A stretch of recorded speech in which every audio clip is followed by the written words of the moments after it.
Vamos resumir e revisar onde estamos até agora na história.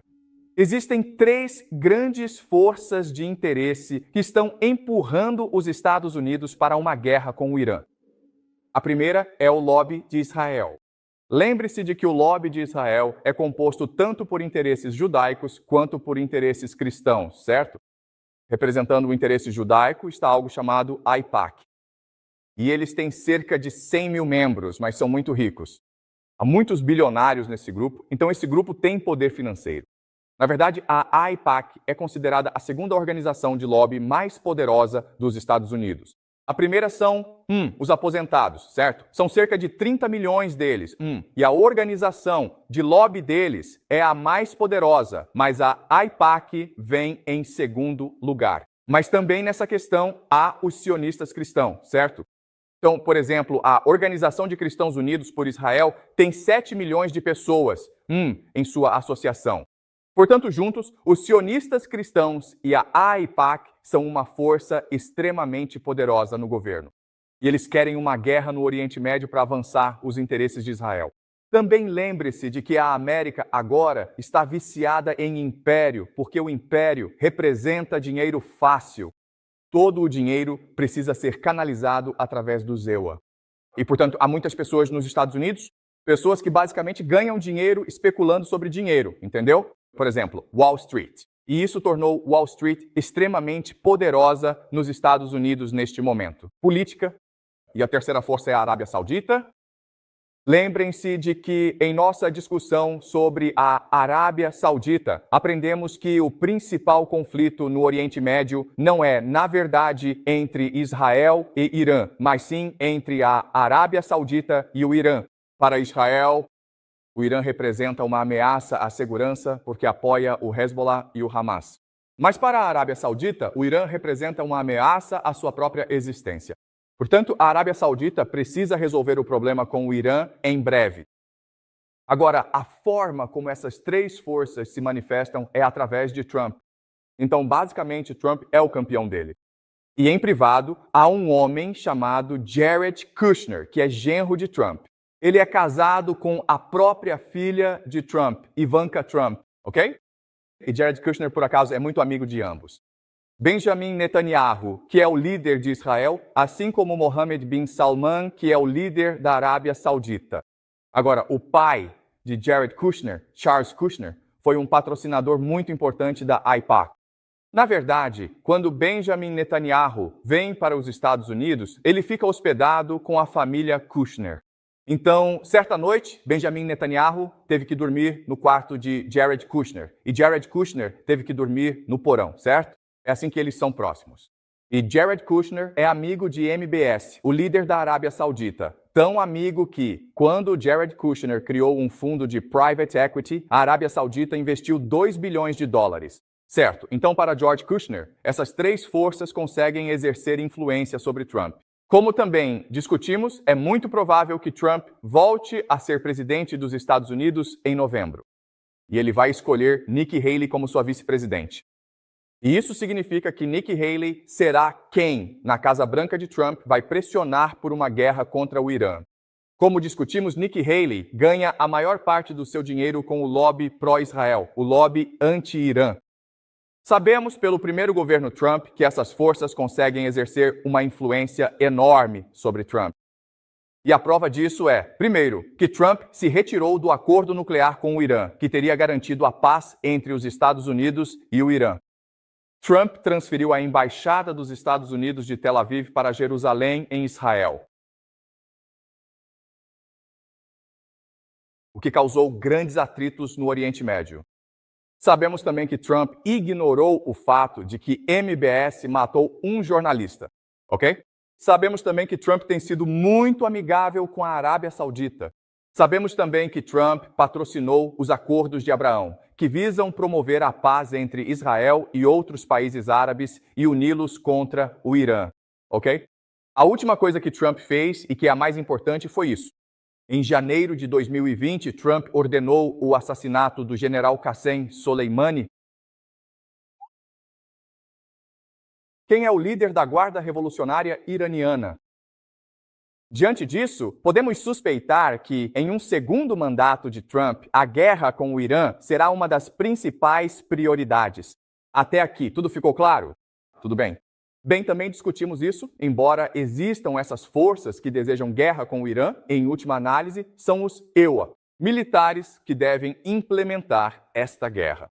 E se os EUA, se os militares se recusarem a ir à guerra, então a guerra não poderá acontecer. Então discutimos isso, infelizmente, nos EUA. O meio militar é muito diferente do que era há 30 anos, ok? 30 anos atrás, os militares mantiveram uma doutrina militar bastante padronizada. Eles mantiveram 3 princípios muito importantes que todos os militares devem manter em tempos de guerra. A primeira são as forças da máscara. B significa evitar o cerco. E a terceira é proteger as linhas de compensado. Ora, a ideia importante é que, quando se trava uma guerra como esta, que é uma guerra tradicional, é preciso ter o consentimento do público. Porque é o público que envia soldados, que fornece dinheiro, que lhe dá apoio político. Mas em 2003, os EUA mudaram sua doutrina militar para uma de choque e pavor. E o que choque e pavor significa é que você não precisa mais seguir esses 3 princípios. Você pode usar supremacia aérea, você também conta com onisciência tecnológica e também dispõe de forças especiais. Isso permite que você trave guerras de forma barata e rápida e de forma decisiva, para que você não precise mais do apoio político público para travar guerras. E como também discutimos, isso criou a ideia de arrogância nas Forças Armadas Americanas. Assim, os militares americanos, por causa da guerra de 2003 no Iraque, estão confiantes de que podem vencer qualquer guerra em qualquer lugar contra qualquer inimigo. Sabemos que essa doutrina, na verdade, não é verdadeira. E sabemos disso por causa de algo chamado Operação Guardião da Prosperidade. Então, há alguns meses, os Houthis, que são um grupo rebelde no Iêmen, começaram a atacar navios no Mar Vermelho. E muito comércio passa pelo Mar Vermelho. Então, os militares americanos enviaram uma enorme força naval contra os Houthis. Os americanos conseguiram derrotar os Houthis? Não conseguiram. E então, o que os americanos vão fazer a respeito disso? O que eles podem fazer em relação aos Houthis? Qual é a solução para esse problema? Você tem esses piratas, os Houthis, circulando e atacando esses navios, o que está afetando o comércio internacional. Por isso, a inflação é um problemão global agora. O que os militares dos EUAPOATS farão a respeito? A resposta é nada, certo? Os militares americanos não têm solução. Por quê? Porque eles não têm as forças necessárias para realizar uma operação contra os Houthis. Eles têm forças especiais. Eles têm supremacia aérea. E eles têm satélites de onisciência tecnológica, mas não têm infantaria, não têm muitos e muitos navios, portanto não podem parar os Houthis. Certo. E o que é realmente importante é que Joe Biden veio a público e disse isso. Sim, sabemos que estamos perdendo a guerra no Mar Vermelho e sim, sabemos que não podemos parar os Houthis, mas vamos continuar nesse caminho.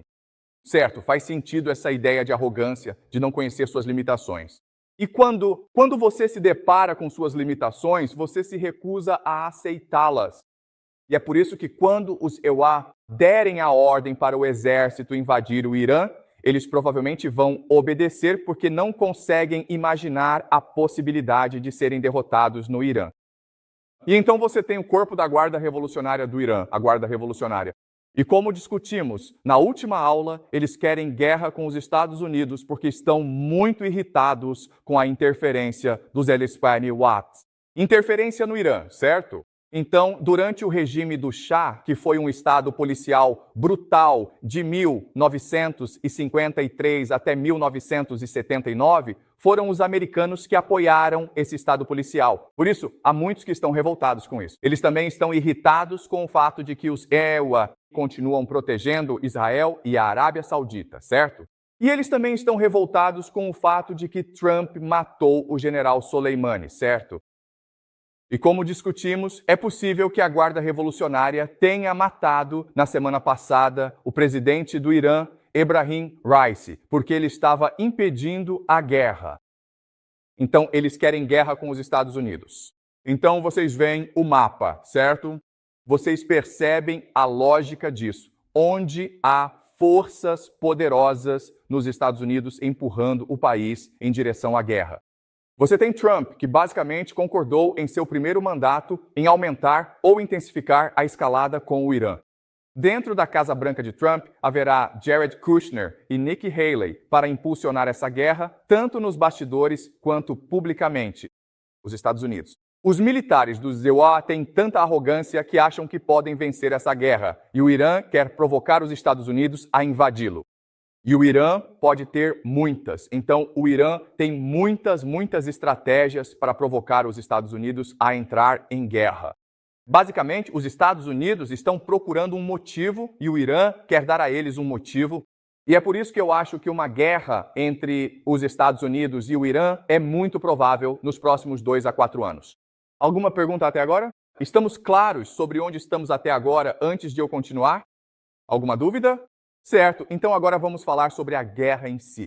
Então aqui, a maior parte disso é especulação, certo? Mas estou usando especulação para nos ajudar a entender melhor como seria uma guerra. Certo, então vamos fingir que é março de 2027. Ok, e Trump aparece na TV. Ele anuncia a Operação Liberdade Iraniana, uma invasão em grande escala do ZEUA, ao Irã, junto com Israel e Arábia Saudita como seus principais parceiros, mas o Reino Unido também estará envolvido. A Austrália estará envolvida. Os Emirados Árabes Unidos estarão envolvidos. A Polônia estará envolvida. Então você tem muitos países atacando o Irã juntos. E Trump aparece na TV e explica ao público americano por que os Estados Unidos estão lutando essa guerra. E é isso que Trump diz. Primeiro, ele diz que no último ano houve protestos violentos no Irã. Houve protestos religiosos, protestos políticos, protestos étnicos. O povo iraniano está cansado do Ayatollah.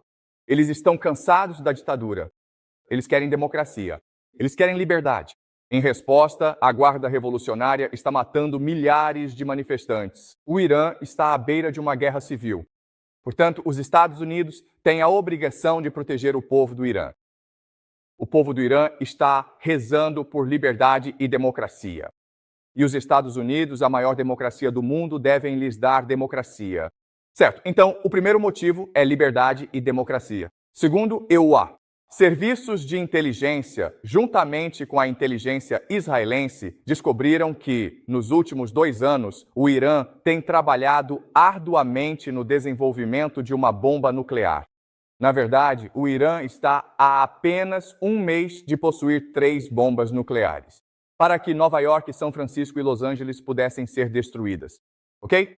Para evitar isso, devemos atacar primeiro para deter o programa nuclear do Irã. Ok? Grupos apoiados pelo Irã, como os Houthis, o Hezbollah e muitos outros, têm interrompido a navegação no Oriente Médio, tanto no Mar Vermelho quanto no Estreito de Hormuz. 40% do petróleo mundial passa por essa região, principalmente para o leste asiático, China, Japão e Coreia do Sul. Nossa prosperidade global está em risco. Precisamos entrar em guerra para proteger essas rotas marítimas e garantir que o petróleo chegue à China, ao Japão e à Coreia do Sul, para que possam manter sua prosperidade econômica. Portanto, os Estados Unidos, como hegemonia mundial, têm a responsabilidade de proteger a prosperidade global. Quarto ponto, o Irã tem lançado ataques contra nossos aliados, Arábia Saudita e Israel. O Hezbollah tem atacado Israel de forma violenta, matando dezenas de israelenses inocentes. Os Houthis têm atacado campos de petróleo da Arábia Saudita, prejudicando a economia. Temos a obrigação de proteger nossos aliados, nossos amigos no Oriente Médio, certo? E o último motivo é que sabemos com certeza que a Guarda Revolucionária Iraniana é patrocinadora do terrorismo. Na semana passada, em um shopping, houve homens armados que mataram 107 pessoas. Nossa inteligência afirma que, com toda certeza, foi uma operação iraniana, certo? Portanto, por esses 5 motivos, decidimos invadir o Irã. Mas não se preocupem, essa invasão será bem sucedida porque temos muitos aliados. O Reino Unido, Israel, Arábia Saudita, todos os nossos amigos fizeram parte desta operação. Nossas forças especiais já estão no país, procurando por suas bases aéreas e seus mísseis. Podemos neutralizá-los no início da guerra. Além disso, estamos em contato com grupos de oposição iranianos. Eles querem derrubar o regime. E quando os ajudarmos, eles vão instalar a democracia no país. Nossas forças armadas americanas são as maiores do mundo. Em 1991, nossas forças armadas derrotaram Saddam Hussein em 100 horas. Em 2003, nossas forças armadas derrotaram Saddam Hussein em menos de 3 semanas. Para provar que somos os melhores do mundo, derrotaremos o Irã. Em apenas 2 semanas, então não se preocupe. Seremos firmes na defesa da democracia, da liberdade e da prosperidade global, ok? Então é isso que Donald Trump dirá ao povo dos Estados Unidos, ok? E claro, haverá protestos em larga escala por todo o país contra essa guerra. Mas a maioria das pessoas no país apoiará essa guerra, ok? Muito bem, após este discurso, a operação será iniciada. E na TV vamos assistir juntos, na TV e na internet, juntos no YouTube, ok? E ficaremos muito impressionados com o poder dos EUA, militares. Bem, isto é o Irã. Este é o Estreito de Hormuz, Arábia Saudita, Israel está aqui, o Mar Vermelho está aqui, o Iraque está aqui. Assim, no Estreito de Hormuz, chega o USS Gerald R. Ford. É um super porta-aviões de 13 bilhões de dólares. Essa coisa foi projetada para destruir países. Atualmente, patrulha o Estreito de Hormuz para garantir a segurança da navegação. Os Estados Unidos estabelecem a supremacia aérea. Muito rapidamente, ou seja, eles têm controle total dos céus. Nada pode se mover nos céus sem ser detectado pelos Estados Unidos.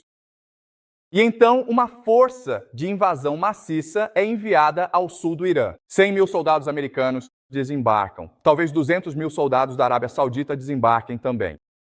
Talvez você tenha de 300 mil a meio milhão de soldados no Irã, e eles estão prestes a atacar Teherã, no norte. Assim, no sul, os Estados Unidos e seus aliados estabeleceram uma posição estratégica. Eles têm uma presença enorme no país e estão prestes a atacar Teherã, ok? Tudo bem. Você entende o que aconteceu? Ok. Agora eu quero te fazer esta pergunta. Neste momento, acho que a guerra já está decidida. Quem venceu a guerra? Os Estados Unidos estabeleceram a supremacia aérea. Ela controla os céus. Nós, a Marinha, controla os mares. Você tem 100 mil dólares americanos. Tropas no país prontas para atacar Teherã. A guerra está decidida. Quem venceu a guerra? Ok? Obviamente, esta é uma pergunta capciosa. Obviamente, o Irã venceu a guerra. Por quê? Porque qual é o problema com esse plano? Essa é a doutrina americana típica. Choque e pavor. É assim que eles travam guerras. Mas existe um problema com esse plano. O que é? Porque os iranianos iriam querer isso. Ok, vamos voltar à doutrina militar tradicional. Na doutrina militar tradicional, você tem 3 princípios. Concentrar forças, evitar o cerco, proteger as linhas de suprimento. Essas são 3 coisas que você deve obedecer absolutamente se for para a guerra. Então, usando a doutrina militar tradicional, explique para mim por que os Estados Unidos já perderam a guerra agora. Exatamente. Primeiro de tudo, eles estão cercados, certo? Você sabe por quê? Porque o Irã é todo montanhoso. É uma fortaleza, certo? Ou seja, para colocar essas tropas dentro do país, você tem que lançá-las de paraquedas, certo? Mas, pessoal, uma vez que vocês estão dentro do país, não conseguem tirá-los de lá. Entenderam?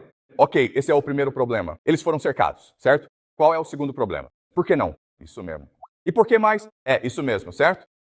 Então, eles não conseguiram reunir forças em massa. O Irã tem uma população de 90 milhões de pessoas. Você vai precisar de pelo menos 3 a 4 milhões de soldados, só de pensar em conquistar o país. Eles têm 100 mil neste país. E como o Jack diz, você não consegue mover tanques por montanhas. Eles não foram feitos para combate em montanhas. O que você vai fazer? Então, eles não conseguem reunir forças em massa e não conseguem e foram cercados. E qual é o outro problema? E esse é o maior problema, exatamente. Eles não podem ser reabastecidos, eles não têm linhas de suprimento. Para que sejam reabastecidos, aviões teriam que lançar munição e comida dentro do país. Mas, de novo, o Irã é todo montanhoso, então é muito fácil para os iranianos derrubarem os aviões. Isso faz sentido? Quando você passa por montanhas, não consegue ver o que está no chão. Um cara qualquer com um lança-foguetes pode simplesmente derrubar o helicóptero. Certo, qual é o quê? O que os afegãos fizeram contra os soviéticos na guerra do Afeganistão. E é por isso que os soviéticos perderam a guerra. Um drone pode derrubar qualquer avião. Ok, então, em outras palavras, esses caras estão presos. Eles ofendem seus soldados, mas não são. Na verdade, eles são reféns. Ok? Faz sentido? Há gente demais no país, então você não consegue tirá-la de lá. Mas não há gente suficiente para lançar um ataque contra Teherã. Você não pode reabastecê-los. E eles foram cercados pelas forças iranianas. Tudo bem? Faz sentido? Ok? Ok? Agora, a lógica de ter 100 mil americanos, a lógica de ter tropas no país é que, uma vez dentro do país, toda a resistência ao regime se levantará e atacará o Irã. O exército iraniano vai se amotinar contra o país, certo? Essa é a esperança. Por que achamos que isso não vai acontecer? Porque os iranianos não vão se revoltar contra o governo deles. Por que eles não querem se revoltar? Exatamente. Certo, então os iranianos odeiam os Estados Unidos, certo? Lembre-se de que os iranianos se lembram do Shah. De 1953 até 1979, o Shah, apoiado pelos americanos, comandava um estado policial brutal. Tão brutal que todo mundo no Irã se revoltou contra o regime, certo? Esse é o primeiro ponto. Por que mais os iranianos não apoiariam os americanos? Por quê? Primeiro, o Irã e os Estados Unidos têm um histórico ruim. Quais outros? Aqui do lado, o que aconteceu no Iraque? Os Estados Unidos destruíram o Iraque de 2003 até 2011. Os Estados Unidos estavam lá destruindo o país. Os Estados Unidos disseram que trariam liberdade, democracia, que trariam prosperidade, que trariam riqueza, mas em vez disso apenas destruíram o país. Soldados americanos invadiam casas todas as noites, apontando armas para crianças, destruindo lares e prendendo homens sem motivo algum.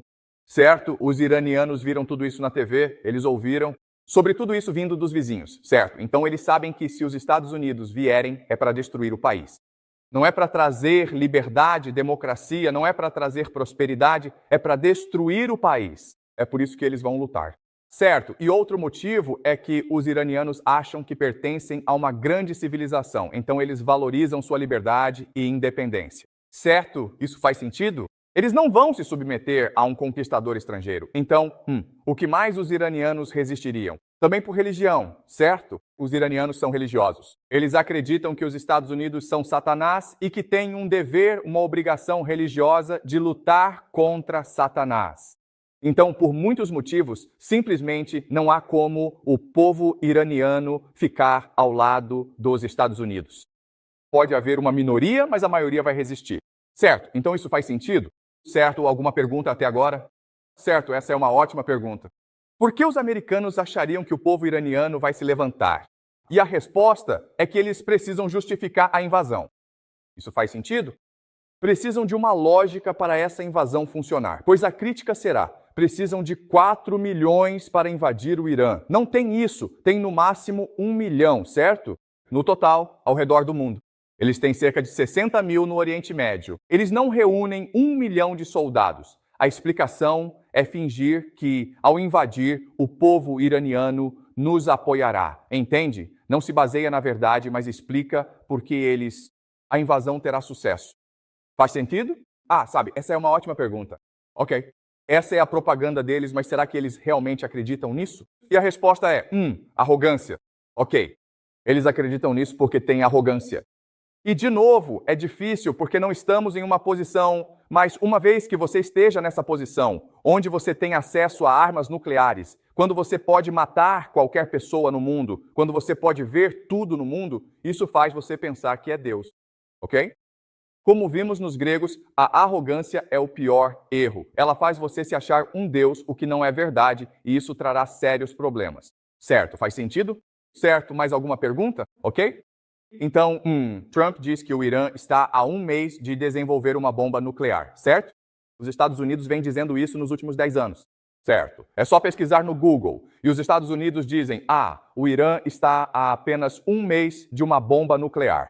Dizem isso faz tempo. Entende quando Trump faz um discurso? Não há evidência de que isso seja real, certo? É assim que você explica a invasão. E é provável que, mesmo que Teherã possua uma bomba nuclear, eles não a usem. Por que não? Isso mesmo. A realidade é que só existe uma maneira de os Estados Unidos vencerem esta guerra contra o Irã, ok? Podem usar armas nucleares. E os Estados Unidos farão isso se tiverem o suficiente, se tiverem um pretexto, ok? Então, armas nucleares são algo que o Irã tem muito medo, ok? Faz sentido? Tudo bem.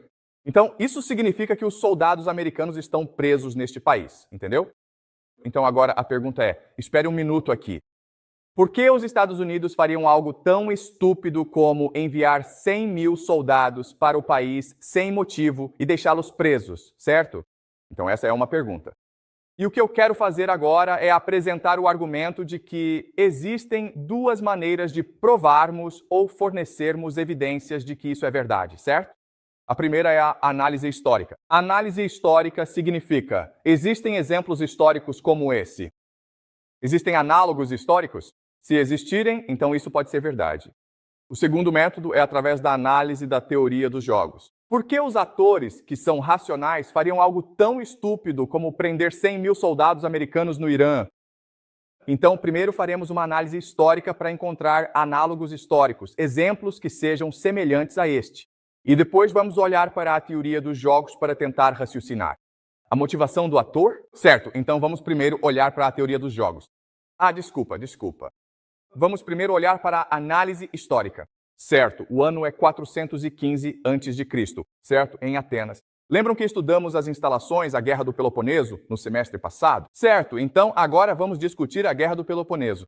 A guerra o ano é 415 a.C., e pelos últimos 17 anos, Atenas tem travado uma guerra brutal contra Esparta, certo? Está em um impasse. E então, por algum motivo, um homem chamado Alcibíades faz uma sugestão. E a sugestão dele é: na guerra contra Esparta, vamos invadir a Sicília.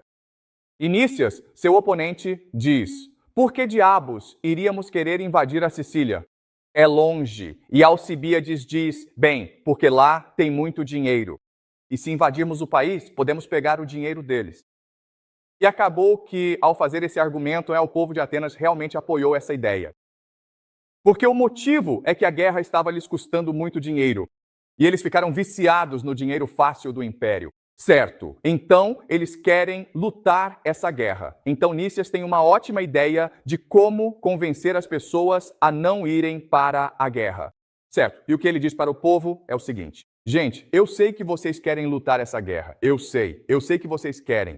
Eu sei que vocês acham que essa guerra é uma boa ideia. Mas a Sicília é um lugar enorme. Tem uma marinha, portanto precisamos de uma força expedicionária maciça contra Siracusa e a Sicília. Certo, precisamos de pelo menos 5 mil soldados, isso é muita gente, ok? Porque a população total de Atenas é de cerca de 50 mil pessoas. 5 mil soldados é muita gente para Atenas. E precisamos de cerca de 100 navios. E a ideia é que Nícias está tentando assustar as pessoas para que concordem em não brigar. Essa é a ideia. Os atenienses dizem: essa é uma ótima ideia. Vamos enviar uma força massiva contra a Sicília e Siracusa, para que a guerra possa ser vencida, assim, de uma vez. Choque e pavor. No entanto, a grande questão realmente é que nunca antes em sua história, Atenas enviou uma grande força expedicionária contra outra potência. Certo, isso faz sentido? Quando os persas invadiram, eles estavam invadindo Atenas.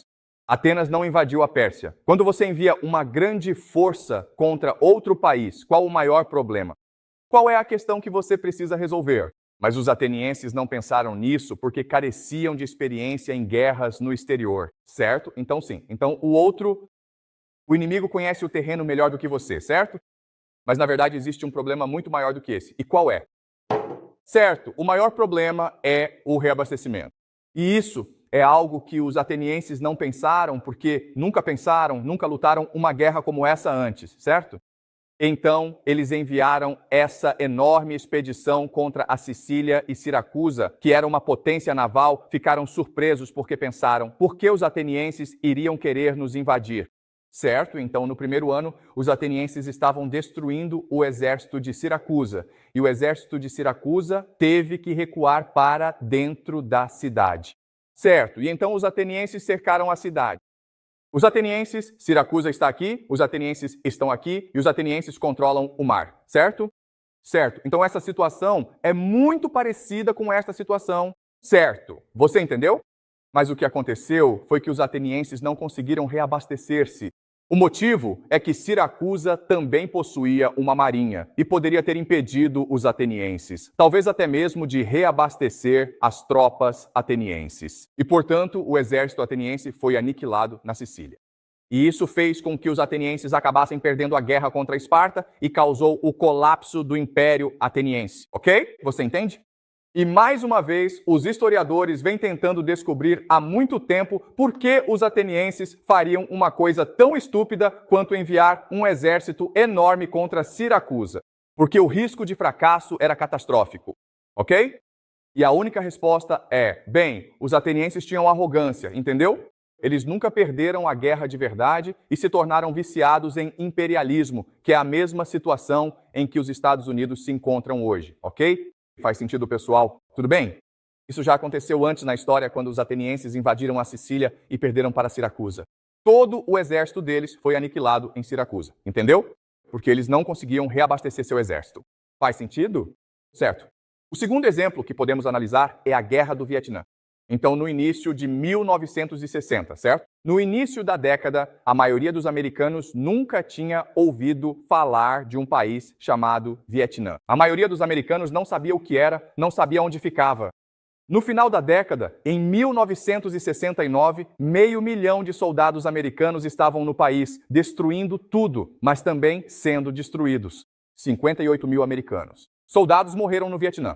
Mas como e por que isso aconteceu? Em 1960, o Vietnã ficava longe dos Equescaio. Ninguém o conhecia.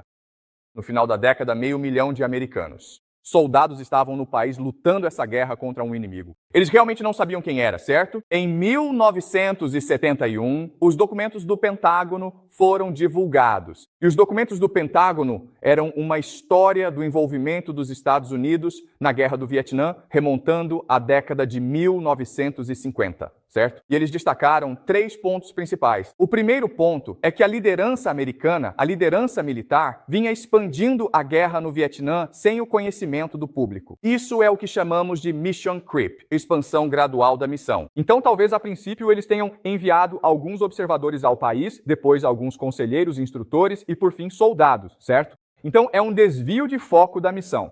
Lentamente, com o passar do tempo, as coisas vão se agravando. E você realmente não entende por que as coisas pioram, mas pioram, entendeu? O segundo ponto é que a liderança americana sabia, desde muito cedo, que a guerra era impossível de vencer. Esse era o maior exército do mundo. Eles lançaram mais bombas no Vietnã nos anos 60 do que todas as bombas lançadas na Segunda Guerra Mundial, certo? E mesmo assim, não conseguiram vencer a guerra. E o motivo é que para vencer uma guerra, você precisa resolver 3 problemas, ok? O primeiro problema é ter uma estratégia clara, certo? O que você está tentando alcançar nesse país? Quais são seus objetivos militares claros, ok? O segundo é, você precisa se adaptar ao campo de batalha, certo? Porque todos os seus melhores planos irão mudar ao longo da batalha, certo? Então, o adversário que estiver mais disposto a se adaptar ao campo de batalha vencerá, certo? A terceira coisa é a vontade de lutar. Então, se você quiser analisar uma guerra e quem tem maior probabilidade de vencê-la, você faz estas 3 perguntas. Primeiro, esse cara tem objetivos militares claros, que todos entendem, porque isso vai determinar a estratégia, ok? Em segundo lugar, será que esse cara está se adaptando ao campo de batalha? A terceira é que é um céu. Será que esse cara ainda tem vontade de lutar? Se a resposta for sim para todas as 3 perguntas, então a pessoa provavelmente vencerá a guerra. Se analisarmos a Guerra do Vietnã, embora os Estados Unidos tenham matado muita gente, mataram 3 milhões de vietnamitas. Durante o curso da guerra, isso não destruiu a vontade de lutar do inimigo. Na verdade, isso os deixava mais irritados e, por isso, mais pessoas estavam dispostas a lutar contra os americanos. Então, desde muito cedo, os americanos, a liderança política sabia que a guerra não poderia ser vencida. Então, a pergunta é, por que os Estados Unidos permaneceram na guerra? E a resposta é credibilidade, certo? Credibilidade significa apenas que eles não queriam perder prestígio. Eles não queriam ser motivo de riso para os chineses, para os soviéticos e para os europeus, certo? Mas existe, na verdade, outra maneira de entender credibilidade, que é o que chamamos de falácia do custo afundado, certo? Vocês já ouviram falar da falácia do custo afundado? E a ideia é, nunca, jamais entre em um cassino. O motivo é que, tchau.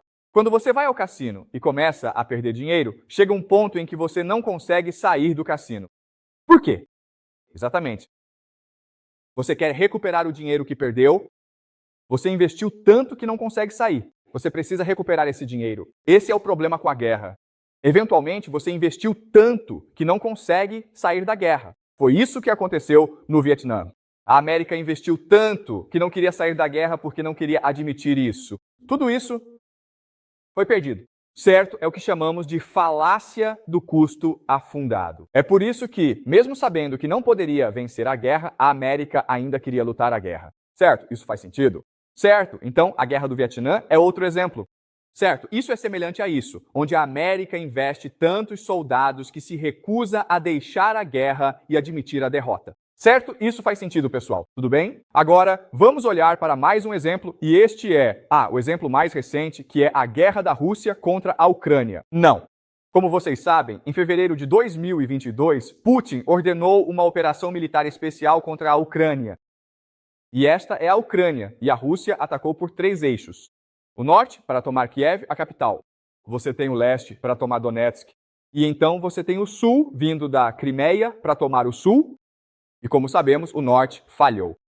O ataque do norte falhou e os russos tiveram que recuar. Mas o leste e o sul tiveram sucesso, ok? Vamos então descobrir como isso funciona. Você tem um exército extremamente poderoso atacando seu país, a Ucrânia. Se você fosse o presidente da Ucrânia, se você fosse o militar ucraniano, só haveria uma maneira de lutar nesta guerra e vencer. E o que é isso? Utilizando a doutrina militar tradicional. O quanto você luta nesta guerra? Vocês sabem? Vamos voltar às forças de massa, evitar o cerco, proteger as linhas de suprimento. O quanto você luta nesta guerra? Só existe uma maneira de lutar esta guerra. Com licença, como você interrompe as linhas de suprimento? Só há um jeito de vencer esta guerra. Como? O inimigo te ataca, certo? Então, o que você deve fazer? Certo? A resposta é que você deve recuar, ok? Por quê? O inimigo está atacando, certo? Então você recua suas forças. Por que você faria isso? Qual é a lógica disso? Exatamente, certo? É simples assim, ok? Você quer estender demais o seu inimigo. A Ucrânia é um país enorme, certo? E a Rússia não enviou tantos soldados assim. Talvez 160 mil. Isso não é tanta gente assim. Então, se você simplesmente der espaço para eles, eles vão ultrapassar as linhas de suprimento, certo? E então, quando eles ultrapassam as linhas de suprimento, você pode cercá-los e destruir o suprimento deles. E essa é a única maneira de vencer a guerra. O que os ucranianos fizeram em vez disso, essa é a única maneira de vencer esta guerra. Mas o que os ucranianos fizeram em vez disso, que os fez perder a guerra? Sim, então os ucranianos se recusaram a ceder espaço, certo? Eles se recusaram a ceder território. Eles quiseram lutar contra os russos por cada centímetro de território. E, eventualmente, como os russos tinham mais forças em massa, eles conseguiram avançar, certo? Então esse foi o primeiro grande erro que a Ucrânia cometeu. Mas então, no verão passado, a Ucrânia lançou algo chamado contraofensiva, certo? Assim que a Rússia conseguiu tomar território, e como a Rússia é um exército terrestre, começou a desenvolver fortificações, defesas, principalmente artilharia. E são 3 linhas de defesa. E na ofensiva de verão, o exército ucraniano, por algum motivo, enviou dezenas de milhares, centenas de milhares de soldados contra essa artilharia. E os russos explodiram todo mundo. Agora, aqui vai uma pergunta. Por que os ucranianos estão fazendo isso? Eles já perderam a guerra, certo? Eles não têm mais soldados. Atualmente, a idade média do exército ucraniano é de está acima dos 40 anos. Eles têm homens de 60 e 70 anos lutando no exército. Eles não têm mão de obra suficiente. A guerra está perdida. Por que os ucranianos fariam isso? Primeiro de tudo, por que eles lutariam por cada centímetro de território? E por que eles lançariam uma contraofensiva contra um inimigo superior? Qual é o problema? Ok, o primeiro é o presidente deles, Zelensky. O cara é um ator de TV, certo? O que significa que ele não pensa em estratégia, ele só pensa no que fica bem na TV. Então, nos primeiros 2 anos da guerra, a gente assistia isso na TV, certo? Parecia que os ucranianos iam vencer essa guerra, não é? Eu me lembro, 2 anos atrás, as pessoas diziam que os ucranianos iam marchar até Moscou e derrubar o Putin. As pessoas diziam isso, certo? E o motivo disso é que o Zelensky é um mestre em manipular a imagem pública, certo? Ele distorcia a realidade das pessoas pela televisão. O problema disso, porém, é que não é a realidade, pessoal, certo? A realidade no terreno é muito diferente da TV, certo? Então, quem mais é como o Zelensky neste mundo? O Trump é exatamente como o Zelensky, certo? Vocês entendem? Trump também se preocupa com o que fica bem na TV. Ele pensa assim: eu preciso parecer forte. Precisamos parecer que estamos vencendo esta guerra. Ele realmente não se importa com estratégia, certo? Por causa disso, é muito provável que ele ordene uma invasão terrestre ao Irã. Porque isso ficaria bem na TV, certo? Então, o problema com Zelensky é que ele se importava com o que parecia bom, em vez do que realmente funcionava. Certo, mas você também tem outros problemas, como extremistas no exército ucraniano, ok? E pessoal, esses extremistas, eles são nazistas, são neonazistas. E então, o entendimento tradicional de nazistas ou neonazistas são pessoas que matam judeus, certo? Mas os russos não entendem nazistas dessa forma. Porque, lembrem-se, a Alemanha e a União Soviética lutaram essa guerra. Então, os russos entendem nazistas como inimigos da Rússia que querem matar russos. E havia muitos neonazistas na Ucrânia. Eles odeiam a Rússia. Eles querem matar o maior número possível de russos, certo? E são eles que estão pressionando por tanta guerra quanto possível, certo? Então você tem esses extremistas no exército ucraniano. A última razão é a OTAN. Então, é um segredo aberto que a OTAN está ajudando o exército ucraniano contra a Rússia. Você tem conselheiros militares da OTAN elaborando estratégias contra a Rússia. Então, é muito provável que a ofensiva de verão do último verão tenha sido um plano da OTAN e não um plano ucraniano. É possível. Também sabemos que forças especiais da OTAN estão no país direcionando ataques de mísseis contra as forças russas. O que isso significa? Se isso for verdade e se a Ucrânia perder a guerra, ou seja, se não tiver soldados suficientes para lutar, para continuar lutando essa guerra, o que a OTAN fará? Quero dizer, de acordo com o que aconteceu na Guerra do Vietnã e na expedição dos atenienses contra a Sicília, é mais provável que o desfecho mais provável seja que a OTAN envie suas próprias tropas contra a Rússia. Ok, então o Macron, da França, disse que eles querem enviar soldados franceses. E o primeiro-ministro britânico disse que está considerando o alistamento obrigatório para os britânicos. Ou seja, jovens cidadãos britânicos serão recrutados para o exército para lutar contra a Rússia. Muito bem, esses são 3 exemplos históricos muito semelhantes ao que poderia acontecer no Irã. Faz sentido, pessoal? Certo, alguma pergunta antes de eu continuar? Certo, até aqui tudo ficou claro? Muito bem, agora vamos usar outro modo de análise chamado análise da teoria dos jogos, ok? E é isso que tenho ensinado a vocês neste semestre. E a ideia é que a sociedade, o que acontece no mundo real, é um jogo entre seres humanos. Ok. Assim, cada pessoa tenta jogar este jogo de forma a otimizar o resultado para si própria. Então a pergunta é, por que os Estados Unidos enviariam 100 mil soldados para o Irã? Vamos então analisar as motivações individuais de cada jogador. Então você tem os Estados Unidos. O que os Estados Unidos querem fazer? O que ele quer fazer? Fazendo o quê? E conseguir o quê? O objetivo é derrubar o regime em Teherã, certo? E só é possível fazer isso através de uma invasão terrestre.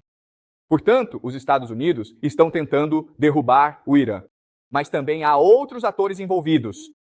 Então, Irã. O que o Irã quer fazer? O que o Irã quer fazer? Bem, basicamente a Guarda Revolucionária. O que eles querem fazer? Eles querem matar o maior número possível de americanos, entendeu? Eles querem forçar uma invasão americana por terra. Então, o Irã quer forçar os Asawa. Uma invasão, sabendo que se os Asawa invadirem, terão que perder a guerra. Eles vão perder a guerra, porque a Guarda Revolucionária pode simplesmente enviar homens-bomba contra os Estados Unidos. Agora, vamos olhar para Israel. Sabemos que os Estados Unidos querem derrubar o Irã. Sabemos que o Irã quer forçar uma invasão dos Ilerla para derrotar os americanos, humilhar os americanos e, se vingar pelo que aconteceu no passado. Certo, o que Israel quer fazer? Qual é o resultado ideal para Israel? Vocês sabem, se vocês fossem Israel, o que gostariam que acontecesse? Certo, então você quer que o Irã seja derrotado? Ok, e depois, o que você quer que aconteça? Quer o Irã derrotado e a praxis. E depois, o que espera que aconteça? Você quer que os Estados Unidos permaneçam no Oriente Médio? E se EUA e Irã perderem a guerra? O Irã seria destruído e os EUA perderiam sua presença no Oriente Médio. O resultado? Israel vira a maior potência da região. Você entende? Israel agora pode controlar todo o Oriente Médio. Então, o resultado ideal para Israel é que Irã e Estados Unidos sejam ambos destruídos. Você entende? E quanto à Arábia Saudita, qual seria o resultado ideal para eles? Exatamente o mesmo que Israel. Você entende? O que levaria o Oriente Médio para a Arábia Saudita e Israel? Mas Israel tem um poder militar muito superior ao da Arábia Saudita. Lembre-se, é muito fácil explodir a Arábia Saudita. Eles têm campos de petróleo, certo? Não é tão fácil explodir Israel. Então Israel se torna o principal poder. Você entende teoria dos jogos? Os principais atores querem a invasão do Irã. mas com resultados distintos. Arábia Saudita e Israel lucram mais se 100 mil soldados americanos ficarem presos no país sem conseguir sair. Tropas no país e eles não conseguem sair, certo? Isso vira custo perdido. Os EUAPA só podem mandar mais soldados. Isso faz sentido? Certo? Isso está claro para vocês?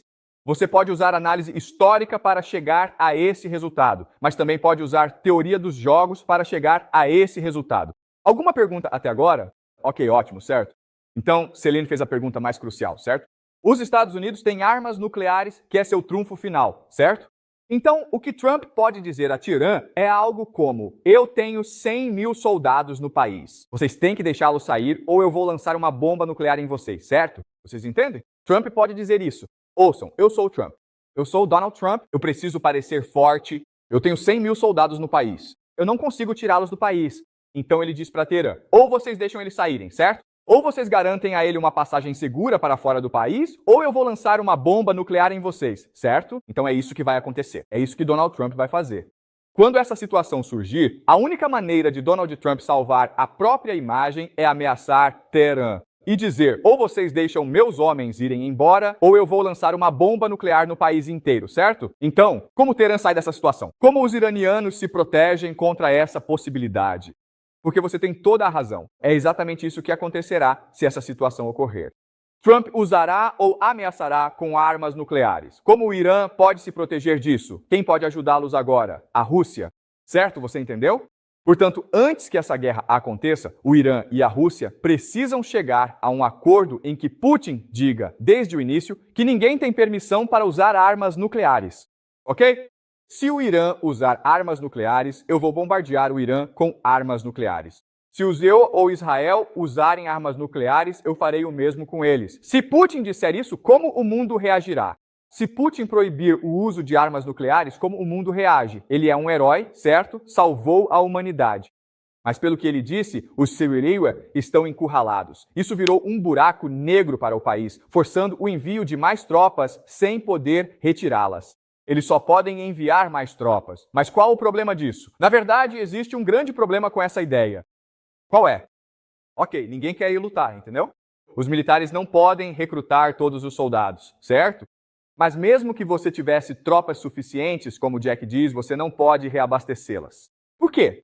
Por que você não consegue reabastecer seu exército? Por que não? Mas existe um problema maior do que as cadeias de abastecimento. O que é? De que é preciso para fabricar balas e munição.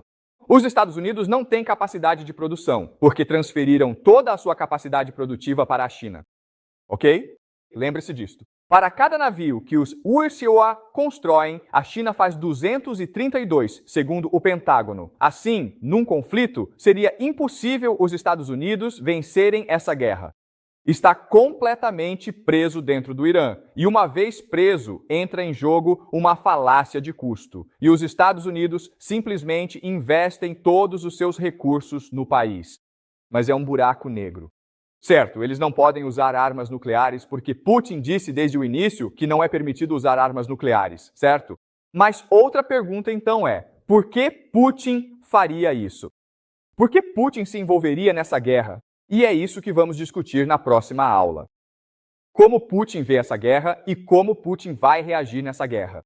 Mas antes de terminarmos, há alguma dúvida sobre tudo isso? Isso faz sentido para vocês? Está claro? Alguma pergunta? Ah, essa é uma ótima pergunta. Sim. Então, o problema com o Iraque é que o Iraque é um país independente. Há 10 mil soldados americanos no Iraque, então você precisaria da permissão deles. Mesmo que você tenha a permissão deles, há um problema aqui porque há muitos milicianos xiitas no Iraque que são leais ao Iraque. E eles veriam a força de invasão americana como algo, como uma oportunidade para atacar os americanos.